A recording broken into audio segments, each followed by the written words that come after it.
Boa tarde, queridos alunos, queridas alunas.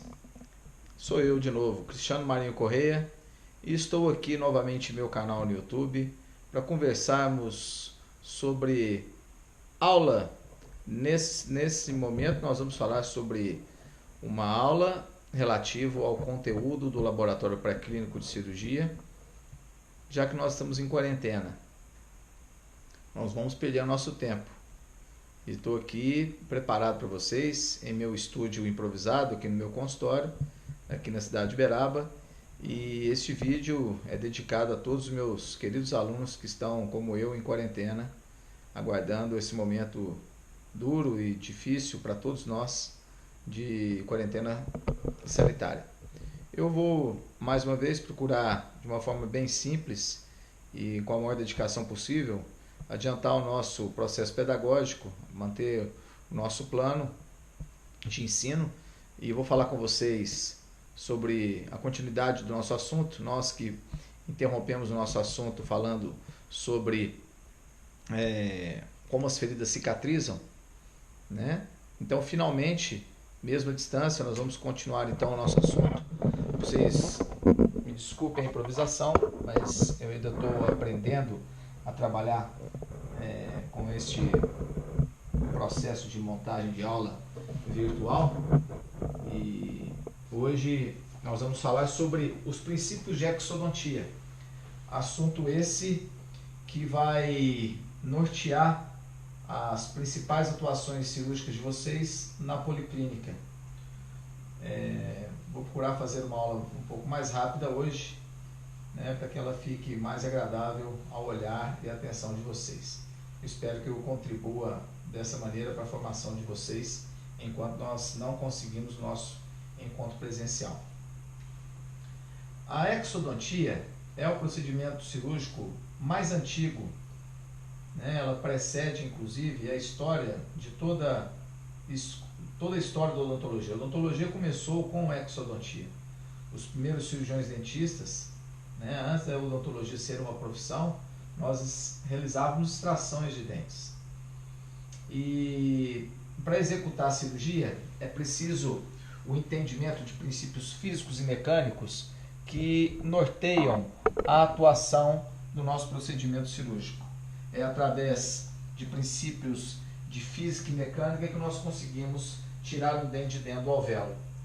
E aí, aquele aluno que no seu curso de segundo grau não gostava e achava que nunca mais fosse necessitar dos princípios de mecânica e de física, se deu bastante mal, vai se dar mal, porque para fazer extração de dente, para tirar um dente de dentro do alvéolo, você precisa, além da destreza e da força controlada, você precisa entender os princípios de física e de mecânica.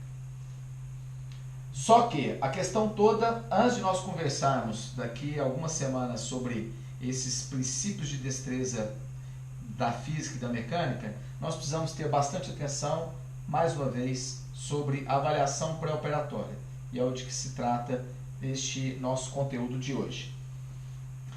Um dos principais desafios do cirurgião dentista na execução da exodontia é controlar a dor e a ansiedade do paciente que será submetido a uma exodontia, principalmente quando quem executar a exodontia é um jovem aprendiz, como é o caso do estudante de odontologia.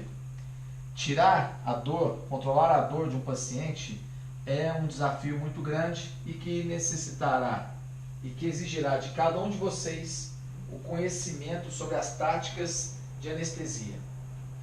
A anestesia para a exodontia, ela precisa envolver um controle da anestesia da polpa, do ligamento periodontal, dos tecidos moles. E é preciso conversar seriamente, transmitir confiança para o paciente, para você ajudar no controle dos problemas psicológicos e da ansiedade do paciente. A exodontia normalmente é um procedimento que deve ser feito em ambiente ambulatorial com anestesia local. Anestesia local, as nossas técnicas são bastante desconfiáveis e elas tiram a percepção de dor, de temperatura, de sensação de toque. A força intensa, a sensação de pressão, muitas vezes pode trazer ao paciente um certo desconforto e o paciente pode confundir essa atividade como dor. Essas questões da anestesia local elas são muito bem apresentadas pelo professor responsável e eu vou procurar ser bastante breve, como já fui agora. Então, a cirurgia odontológica em geral, principalmente para extração dentária, ela é feita com anestesia local. Alguns procedimentos de exodontia vão requerer a concorrência de anestesia geral ou ainda sedação consciente, feito em ambientes hospitalares ou de clínicas especializadas para a utilização de equipamentos nesse sentido. Então, os dentes que normalmente estão expostos na cavidade oral, os dentes que normalmente estão erupcionados no rebordo alveolar, nós vamos utilizar as técnicas convencionais de exodontia e, geralmente, as técnicas anestésicas intraorais, tronculares e terminais provêm um bom porte anestésico para que as sensações desagradáveis da exodontia possam ser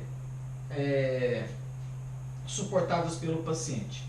Alguns procedimentos cirúrgicos, por exemplo, a extração de um dente, como esse corte tomográfico que você observa, de um dente incluso na parede medial do seio maxilar, uma abordagem em fundo de sulco para poder remover o dente de dentro do seio maxilar, você há de convir que a quantidade de tecidos que terão que ser descolados e os nervos são muito mais envolvidos do que a região de onde a gente faz anestesia infraorbital ou da anestesia zigomática.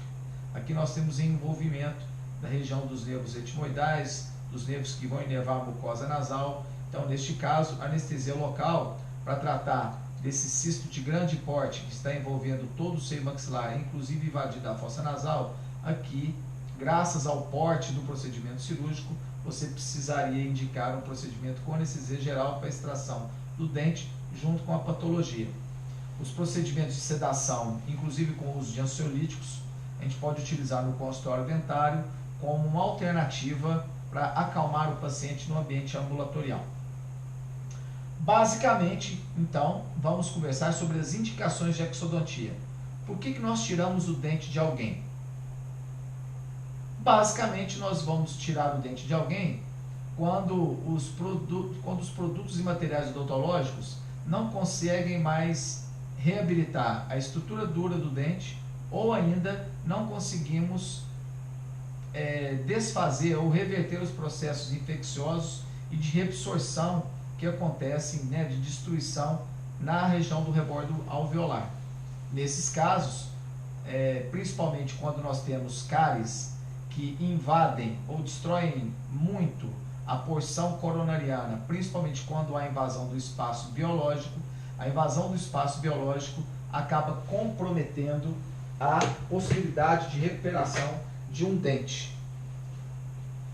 Os nossos materiais odontológicos, eles não têm uma convivência, eles não conseguem, os nossos materiais odontológicos, eles não têm uma boa adaptabilidade biológica na região, quando há uma invasão, quando a cárie invade a estrutura dentária abaixo da crista alveolar, abaixo do espaço biológico periodontal, normalmente esse dente é indicado para exodontia. É o que a gente chama de cárie grave. Então, eu vou procurar fazer aqui um desenho para poder exemplificar para vocês. Então, o dente, os nossos dentes, eles são articulados aos ossos através do ligamento periodontal. Aqui, vocês sabem que eu não sou um grande desenhista, eu me considero um melhor cirurgião do que desenhista, graças a Deus. Então aqui o dente ele tem um ligamento periodontal que une o dente ao osso e o tecido gengival ele cobre essa estrutura. Nós chamamos de espaço biológico aquela região marginal da crista óssea onde a estrutura do dente, de dentina e esmalte, nós temos aqui a crista óssea, o ligamento periodontal e o tecido gengival. Espaço biológico é uma distância que vai geralmente da crista óssea até a crista marginal da gengiva. Então, geralmente, o espaço biológico é uma distância que tem 1 milímetro de epitélio juncional, onde tem aderência do epitélio no dente, e depois 2 milímetros de suco gengival. Então, quando a cárie invade essa região, especialmente a região do espaço biológico, geralmente esse dente ele é indicado para a exodontia, porque os nossos materiais odontológicos não têm boa adaptação com o ligamento periodontal nem com o osso, podendo produzir processos inflamatórios constantes. Então, quando uma cárie, a gente considera uma cárie grave, que é aquela que destrói fortemente as estruturas dentárias, geralmente esse dente é indicado para a exodontia. A evolução da cárie dentária, desculpem, senhores. A evolução da cárie dentária, ela pode, consequentemente, atingir a câmara pulpar. A evolução da cárie pode atingir a polpa. E quando a cárie atinge a polpa, ela pode permitir que as bactérias cheguem até a região do periápice. Então, as destruições cariosas que comprometem e causam necrose pulpar, e principalmente quando a necrose pulpar levam a processos infecciosos graves na região dos dentes, também é indicado a exodontia. Obviamente, senhores, cada caso é um caso. Tanto na avaliação da cárie quanto na avaliação da necrose pulpar, exige-se a avaliação imperiosa do cirurgião dentista no intuito de avaliar se há ou não possibilidade de, após a remoção do tecido cariado ou ainda após o tratamento endodôntico, se é possível